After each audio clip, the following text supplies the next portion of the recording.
so good to have Joost Bakker and Jeremy, the emergency architect here. A big round of applause, please.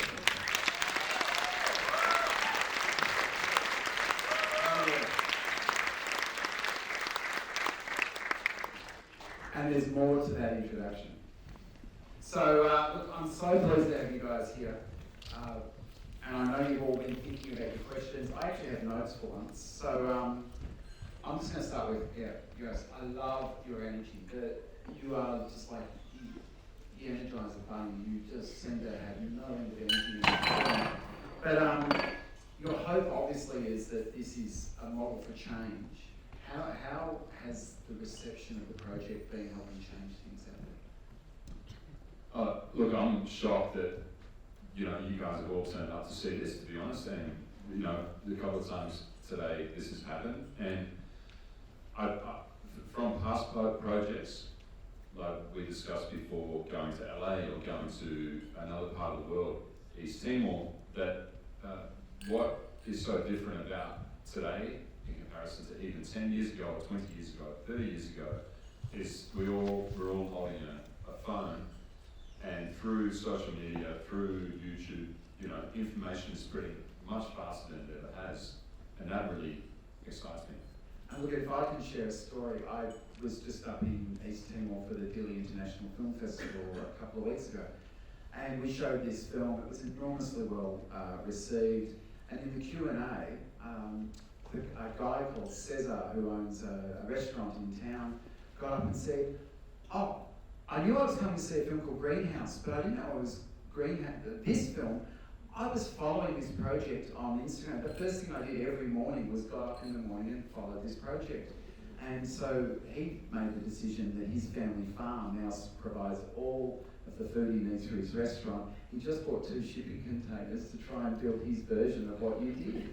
I mean, it's just incredible. They're doing aquaponics. Yeah. So, thank you. That was amazing. So, look, greenwashing's been very topical in the news lately, and I read an awful report the other day that over 60% of cups, the products that are out there that they say are home compostable, after 6 months are still sitting there in the dirt, and I've been experimenting with this myself and a bit disappointed.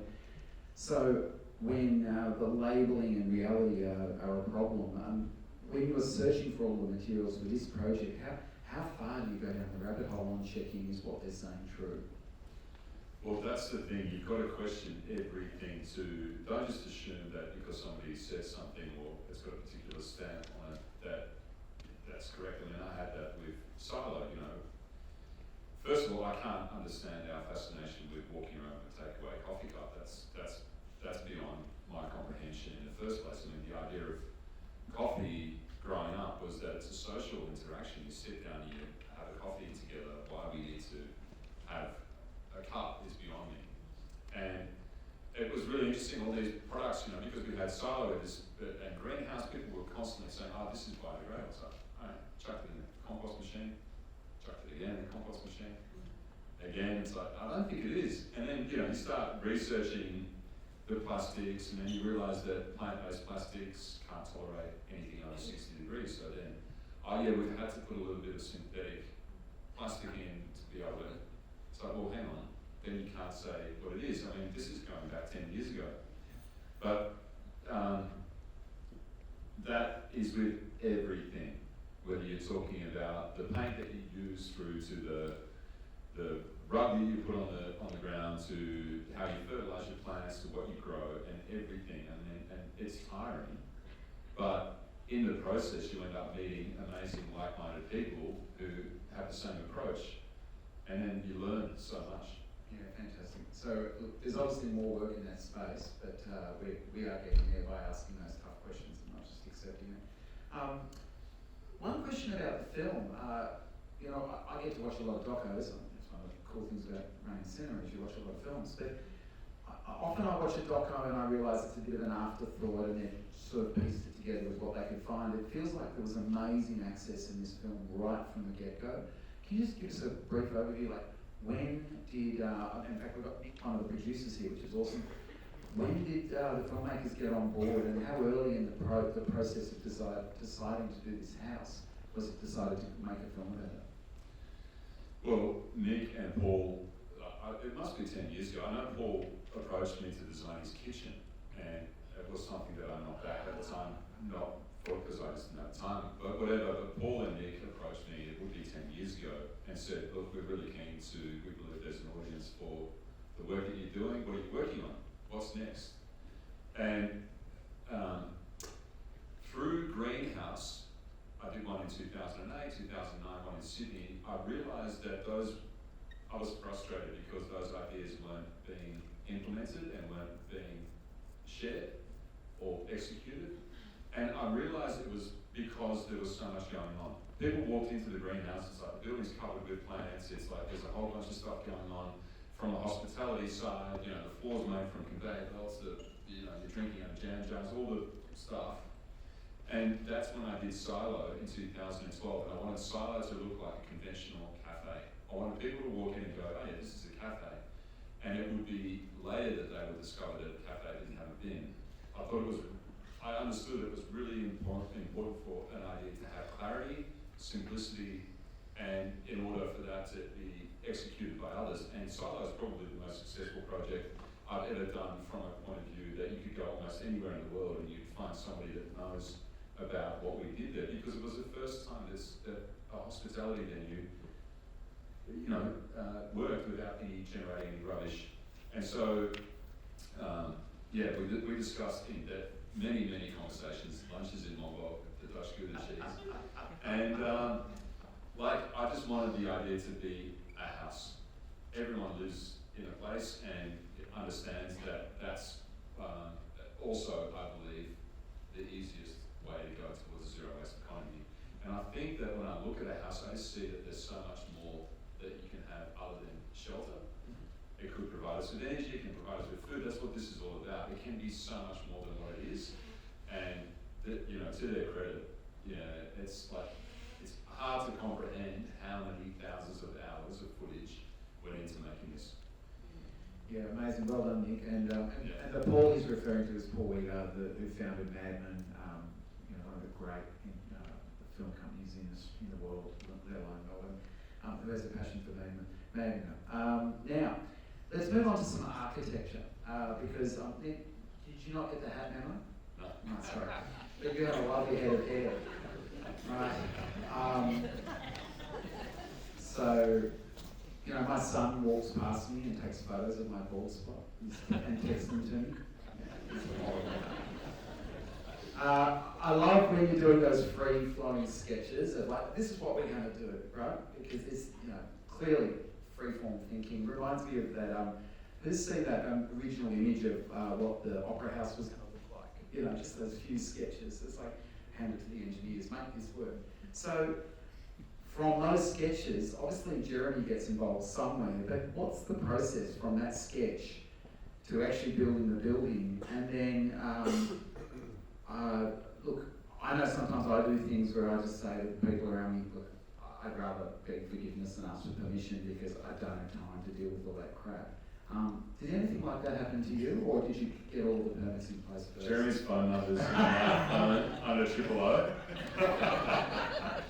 I don't know, it's interesting that I did a Q&A recently at the Stoke House, and John and Frank Van Andel don't actually appreciate how much I owe them for believing in me. I think that, all of us should understand that if somebody's got an idea and that's supporting that person through it, because often it's a confidence thing. And Jeremy, for years, has believed in the ideas and backed the ideas, and to have somebody like Jeremy stand behind you and say, this is credit, this is merit, stick to it, gives me confidence to know that I can continue on. And we've tried to get a few projects off the ground before this greenhouse, but to have Jeremy and his team, Bonnie, who's just unbelievable. Is Bonnie here tonight? No, she was here she was at the opening of the film festival, but at the Melbourne Film Festival. But Bonnie again is just like, you need people that actually. She's just so determined and just no stone unturned, and just gets it done. And yeah, without Jeremy's support, I probably wouldn't have been able to do what I've done.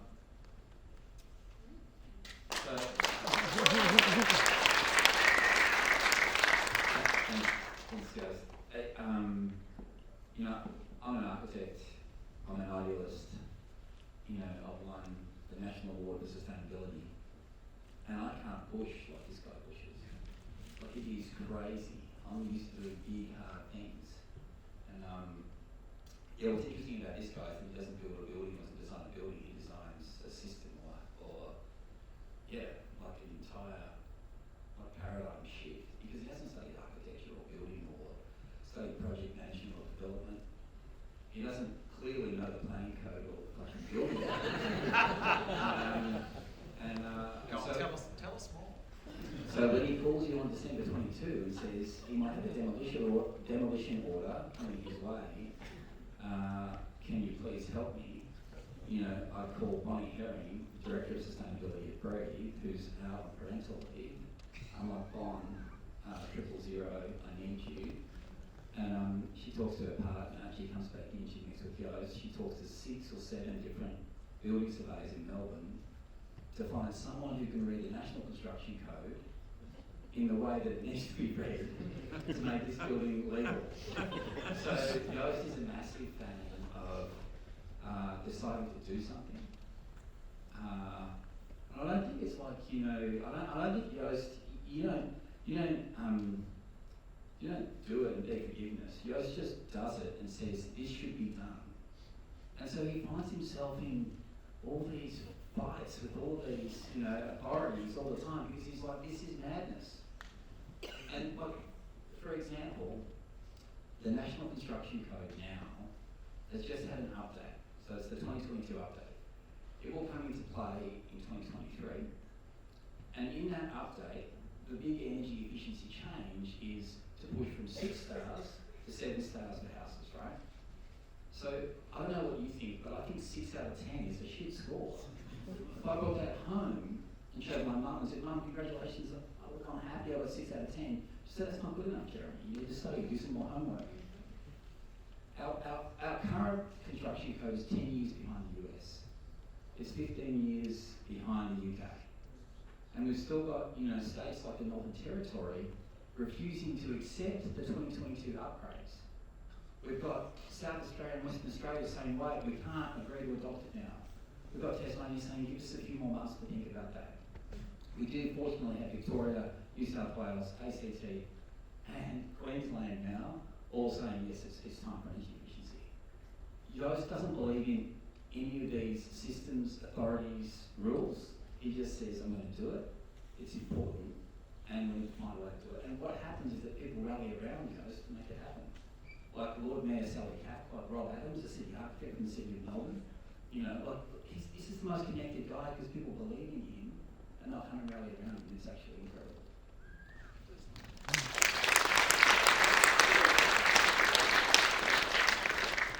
So Jeremy, in teaching architecture, and there's someone who actually graduated from architecture recently here, are the kind of systems that we're talking about here now being taught in architecture school? Is there sort of promise on the horizon, or is it kind of, it's still a bit stuck in its old ways, and then when you graduate you've got to go and find your way with this?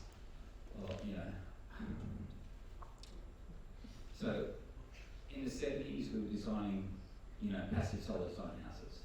So architects in the 70s seemed to understand the really simple things about, you know, getting sun into your house, you know, in winter and excluding it in summer. And people understood how to design different climate zones, you know, whether you're in a heating climate in Hobart or a cooling climate in Queensland, Northern Territory. We now, you know, when I started practicing architecture, we were one of 6 sustainable architecture firms. And when you search sustainable architects in Melbourne now, you have 42,000 search results, so we're all sustainable. The learning required to be an architect now is big and hard and diverse, and what we want our architects to learn really ideally is a liberal arts base, you know, thinking about philosophy and the big issues like Joost does. But the planning system, the building system has become so complex and so hard that, you know, what we've found is that architects leave university as great generalists, and they should do. But it's the responsibility of the profession to help them, you know, train into, you know, great architects. They should be known as great thinkers. So everyone's thinking about sustainability, but unlike Portuguese architects or German architects or British architects, a lot of them don't have good technical boundaries in sustainability. So, yeah, interestingly, as a profession we need to get better, and what we really need is our National Construction Code to tell us that we have to do better. So at the moment, you know, we need to electrify everything. You know, unless you've got a biodigester in your inoculating with some cow shit to grow some methane, then you need to electrify everything if we've got any chance as a society of getting to net zero by 2050. So no more gas. You know, if anything that's gas breaks down, don't replace it with gas. Find an electric appliance to put that in. If you have power, go home tonight and switch your power to 100% green power, so you know that it's coming from renewables, not from coal or gas. But you know, I think that, you know, the challenge for us is, yeah, as a profession, how do we get all of our young graduates and budget graduates from Breathe here tonight, our architecture firm, who are coming to watch this, who are trying to teach themselves how to be better. Sorry, what was the question? It was just, yeah, you answered it, which was that it was about how much of this is actually being taught in architecture school now, and how much do you have to discover it once you're out? We don't want to teach our kids how to be engineers. We want to teach them how to be idealists and thinkers. Yeah. So I think that this is a much more important thing that I think will be across the profession. Okay. I'll jump on to the livability of the house. I mean, you know, so you see it up there on the film, but now that it's all over, how did Matt and Joe actually find living in the house once it got to the end? Did they love it so much they didn't want to leave, or were they very ready to leave? There was a lot of phone calls about missing the place and the systems, and you know, it's the routine of the day. You know, one of my favourite things that Joe started doing was making tea every morning. She would walk out and, you know, pick Italian parsley. We had tea growing as well. We had a Japanese variety of camellias, and it's just growing, so we were picking. She was picking tea, which this is something that I actually do now because of Joe. And every morning she would make this tea with rainwater, and what a great way to start the day outside. I mean, that was another great thing about that location. That location was epic. On the banks of the Yarraville, so protected. I mean, the building grew like I never imagined, and it was because it never copped harsh winds. It was like this little cocoon around that site, and so it was really quiet. It smelled great. It sounded like there was a waterfall running inside the house constantly. Sometimes there was, and then it wasn't supposed to be, you know. But it kind of really did what I had dreamt it would, and that is that you were living in a living, breathing ecosystem. It's amazing, given where it was, right in the middle of the city, that it felt like that. Where is the house now? Sitting in a warehouse, waiting for a pieces. permit. It's in pieces. It's in pieces, yeah, it's in 5 pieces. And where would you like it to go next? So, from almost before we finished construction, Clive Blasey and Penny Oh, really? were obsessed with this building. So Clive would turn up in COVID on his push bike from Northcote, and I'd see him, you know, with his helmet on, ride down. Right, guys, what are you going to do with this building? I said, well, it's my mum. It's going to be my mum's house, right? Can we talk to you, mum? You know, so we're looking at a site next to the Dramana, next to the property, and it will be open to the public.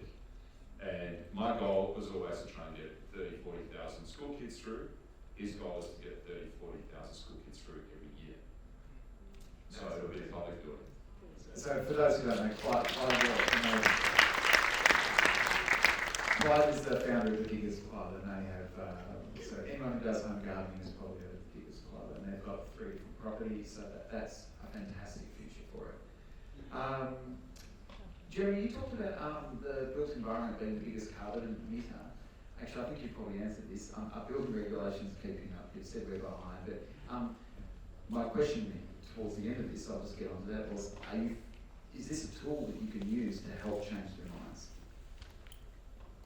Yeah, and again, we can't wait for building regulations because it takes so long to catch up. So yeah, I think that, you know, for us as a profession, it makes it much easier because people now come to us. I mean, one of the perils of social media, obviously, is that people come to us with their lookbook from Pinterest saying instances what they like. And so now, hopefully, and in fact, what's interesting is that people are already contacting us, asking us to build Joost's greenhouse on their, you know, we want to build 40 of these in New South Wales. And so I say, yeah, sure, and I loop in Joost, but he doesn't answer their emails because he's small. They write back to me. And I'll say, DM him on Instagram, he'll answer. So if you want to get on the Joost, do it through Instagram, here's his email, it takes him weeks to get back to you. Listen, we might open up to some questions from the crowd. Wow, I'm just so moved by the entire project. Thank you. You're talking about building codes and what you've done. Would it be possible to create some kind of kit-based home that could take this idea and enable it to be duplicated? Or would building codes be too much of an obstacle? And how much did it cost to do that, and how much would it cost to create a kit-based solution like that? I mean, just roughly. It's I interesting. love the question.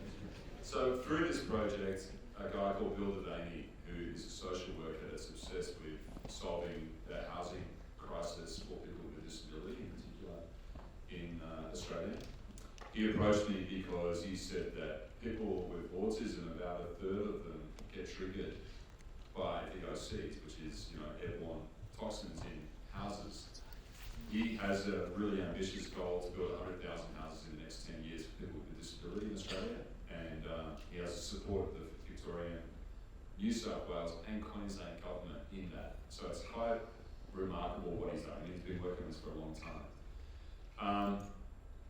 And so together with him and with Jeremy and with others, we're looking at ways of getting, you know, I think it's kind of funny that we're so obsessed with eating organic food, but we don't actually, you know, we should be able to buy organic paint, organic building materials, organically certified carpets, right, you know, like, because the air that you breathe affects you as much as the food that you eat. And, you know, for the cost of the house in Federation Square, it's not really a fair assumption to make because of the implications of COVID and the amount of testing and stuff that we did. But we did build a house, a 200 square metre, 3-bedroom house in King Lake, which was around $500,000. But that was completely off grid, used the Dura panel, green roof, solar, all that sort of stuff. And you know, it does work out more expensive, there's no doubt, but as Jeremy always says, you're better off going for less and going for higher quality. You know, I just think it's crazy that we're importing glass from China because it's, you know, 12.5% cheaper than glass that's made in Denmark. You know, we need to, and then the amount of glass that arrives and it's the wrong size or it's got a slight blemish, and then, you know, you can't use it in your house because you've got to wait another 3 or 4 months. You know, the film celebrates locality, and the most sustainable thing you can do is think locally, and you know, we make some amazing things and we have some amazing people. The skin on the outside, which was designed by Matt Dingle, who did the carbon fibre wheel in Geelong. You know, there's so much innovation that goes on right here where we live, and I just wish that Australia would stop feeling so, we're so uncomfortable about where we sit in the world. We constantly say, other countries do sustainability so much better. We are a country of innovators. Trust me, I know. I've come here from another country. It's like it's in the DNA of Australia to innovate, and I just wish that Australia would appreciate that and celebrate it.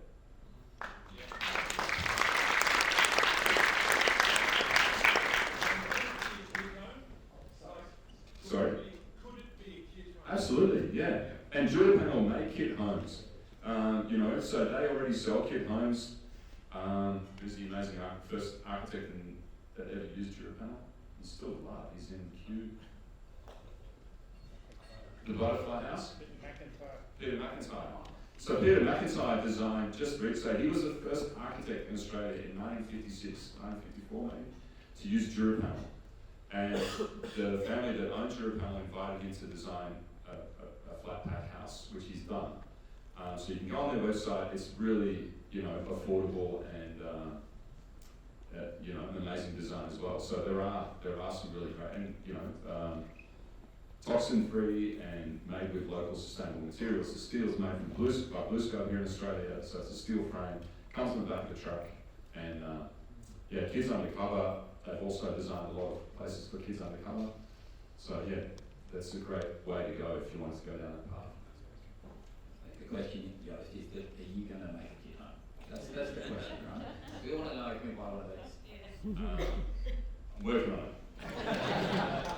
and if he works on it, which I know that he is, he's been coy, that, think about if you want to build a shed at the moment, and how busy all the subcontractors and the builders are, it will cost you $50,000 to build a shed.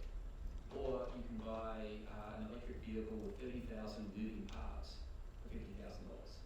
So the economy of scale coming from fabrication rather than construction will make this house infinitely cheaper, once it starts to be scaled. So I think that, can you hurry up and fix that for us?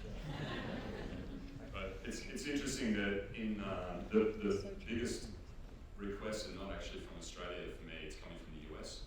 US has a huge housing crisis, as you know. And, the issue with I'm obsessed with zero waste, right? So a third of building materials that get made today will not ever get used. So the amount of skips that exist on building sites is insane. We've got this crazy system that really hasn't changed for 100 years. So we need to start going to that kind of system where we're making, fabricating in factories and being more uniform and being more sustainable. And the technology exists to completely eliminate waste out of our building systems, but we just haven't adopted that. I'm really excited about your next project. I'm working in fresh produce, and I'm really, really excited about fruit with no stickers. So I'm really keen to see that. My question is, how do we involve two kind of key groups in Australia? Firstly, the government, in getting rid of that forest sustainability group that isn't really sustainable, and then engaging farmers in using waste, because I think the government can really help there, and also how do we engage Indigenous communities as well. I think they've got a lot to teach us about floods and fires and working the land and getting the most out of it. So what are your thoughts on that? It's really interesting that the big inspiration for this project was actually a book written in 1934 by Dr. Weston A. Price, and he was one of the founders of the American Dental Association. And in the 1910s, 1 in 2 teeth in America were affected with a tooth cavity. So 50% of teeth were suffering tooth decay. And at the same time, the Geographical Society were coming back with images of the Hadza and the Aboriginals in Australia and the Eskimos in Alaska, and it seemed like they all had really amazing teeth. So he convinced the American Dental Association to fund a research trip to try and discover what it was that seemed to give them these attributes. First trip was in 1924, the last one was in 1933. They ended up doing them every year, and that information I've just devoured, and that's informed the greenhouse. In 1934, in summary, he said America is overfed and undernourished.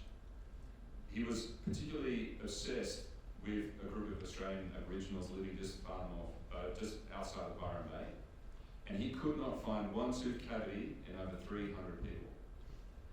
The only population that he visited that were completely immune to tooth decay anywhere in the world. And he had huge respect for their diet and the knowledge that they had built over that time. 17 times more magnesium and 15 times more calcium in their diet, and up to 400 different foods. But it was actually the relationships that another example is from that same body of work is the Siberians who had really high vitamin D levels in the middle of winter when there was no sun. Well, they picked mushrooms in autumn, dried them in the sun with the gills up, and through this work the scientists worked out that one mushroom gave one person enough vitamin D for a month during that winter. So it's all of this knowledge built up over thousands of years that he had so much respect for. Why that body of work, I think, is one of the most incredible bodies of work that exists today, because you couldn't do that. You couldn't repeat that. You can't find many populations left on Earth that have not changed the way they've eaten for over 1,000 years. And so that was a huge inspiration, and that's the reason why we have crickets.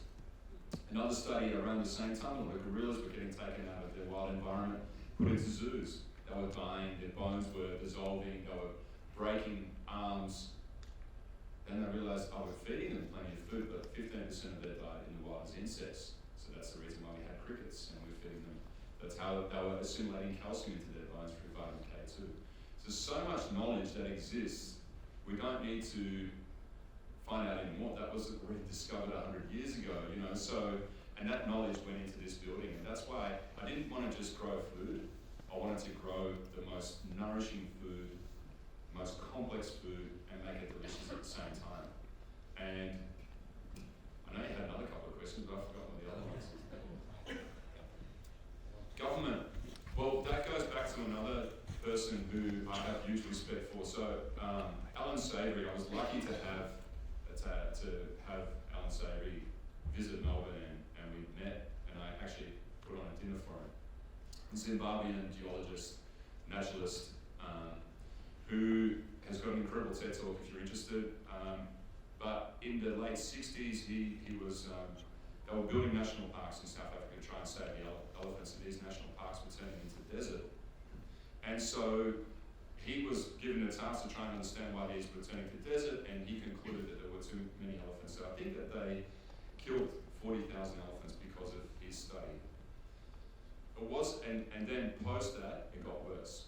And a few years later, he was driving from Harare to Johannesburg, stopped, and noticed plants that he hadn't seen since he was a child. And asked the local shop, what happens here? Like, what's unusual? There's all this biology here. Nothing. The train stops, and all the animals get let out of the train overnight, and the next day they drove to, the train goes to Johannesburg, and he realised I'd made a complete mistake. It was lack of animals that's causing desertification. And so he's famous for the Savory method, which is mimicking how the natural environment works. Thank you very much, Phil. For the inspiration. First question, I've got two questions, if that's okay. First one is, when you were building, when you were planning it, how much of it was planned and all went to plan, and how much of it did you make up as you went along? And second question is, if you dare put a time frame on it, when's the new restaurant going to be up and running, and where is it? Well, I did plan the house. A lot of planning went into it. I mean, it doesn't really reflect in the film, but I just had this stupid idea that I wanted to create the biggest, the largest building with one truckload. So the bedroom module is 3.6, the living space is 3.9, the bedroom, the stairs, so they actually all nest within each other. But I'm now working with, there's a future food system going to be in London. So Doug, who used to be my head chef at Silo, stayed at Future Food System, came obsessed, went to the city of London, and they've now offered me a site to do a future food system there, which is really exciting. I will be doing a uniform structure there because it just makes life so much easier. So it was planned, and we pretty much executed it the way that I had hoped, but I am hugely respectful of the creative process and understand that that's where the goal is. So our planning was, of course, our design that every single element of a building needs to be, planned, executed, but when you create art, when you design, most of the best, most brilliant designs have come about because of a mistake or because you're going down a path and you end up turning it a different way. And I think the creative process is the most beautiful thing on earth. And ideas evolve. Everything that surrounds us is an idea, and we need to be open to that. understand it, you could be creating something really magical any moment, but you've got to be ready for that. What was that time? What was the biggest moment? Oh God. It needs a break. It's official, I don't know. Now, will have to be the last question, I'm afraid. So make it the best question of the night. There's no pressure. I'm very sorry about that because it's a simple question. But first of all, thanks very much for the inspiration. It's been fantastic. And the questions are, with the food, with the planting of the food, the decision on what to plant, does that just come about from your experience, or how did you decide on what you need to do within the space you had? And also, what did you feed the chickens? Excellent question. What did you feed the chicken? Well, there's plenty of food for the chickens, but that evolved as well. So, you know, this was planned for a long time. So, Joe, about 2 years before we actually built at Fed Square, said, Joost, I'm really concerned about not being able to use dairy. I'm a dessert chef, and I rely on, you know, butter and milk and for so much of what I do. And I had already decided that I wasn't going to have almond or, and buy it in and pretend that it was all coming from my tree. I mean, that was, I think you need to be really honest about what it is that you're doing. And I came across this thing called a tiger nut, which turned out to be a really important food source for Australian Aboriginals, but Indigenous cultures all around the world.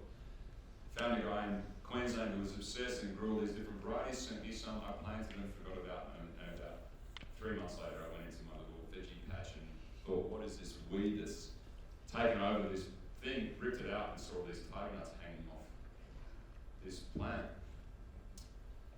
Became obsessed with them, grew them again, gave some to Joe, and it really was one of those elements that just blew my mind. Did a little bit more research, and Oxford University said it was responsible for 80% of our calories 1.5 to 2.5 million years ago. It would take about 2 hours to forage about 2,000 calories worth back then. And it's ironic that it's actually the world's worst weed, classified #1 most noxious weed in Europe, Africa, and Australia. And it grows everywhere. And that's one of those things that, if you would have asked me 3 years ago, I didn't even know it existed, and now it's part of my thing. And we created this really delicious, high-fat, naturally sweet milk. 300 grams soaked for 2 or 3 hours. Let's get milk. We made ice cream. We made cakes. We made everything out of this. And the craziest thing is, this is why I call it a food for the future, or food from the future, is it's loaded with fibre, unlike anything I've ever had before. So it's really, really high in fibre, which means it's really, really good for your gut biology. It's naturally sweet, and it's delicious, and grows like a weed.